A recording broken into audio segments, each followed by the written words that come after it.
इकडे आपण एक गणित लिहिलंय. इथे काही संख्या दिल्या 4, 14, 49, 9, 18, 36, 16 आणि मधला बॉक्स रिकामा आहे इकडे 25. आपण जर या चौकोनाचं नीट निरीक्षण केलं, तर आपल्या लक्षात येतं इथे 2 चा वर्ग 4 आहे, 3 चा वर्ग 9 आहे आणि 4 चा वर्ग 16 आहे. बघा इथे कितीचा वर्ग आहे? 2 चा वर्ग. इथे कितीचा? 3 चा वर्ग. इथे कितीचा? 4 चा वर्ग. इथे 5 चा वर्ग. इथे 6 चा वर्ग आणि इथे 7 चा वर्ग आहे का? 4, 9, 16, 25, 36, 49.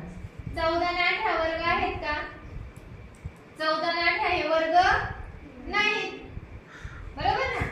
मग आता ही संख्या 2 चा वर्ग 4 आणि 7 चा वर्ग 49. 7 आणि 2 यांचा संबंध आपण जुळवला तर 7 दुने 14 मधली संख्या आपल्याला भेटते. म्हणजे 7 आणि 2 चा जर गुणाकार केला तर आपल्याला 14 भेटते.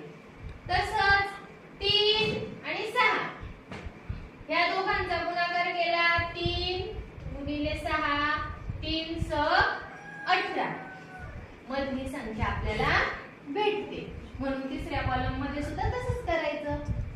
4 गुणिले 5, 4 गुणिले 5, 4 5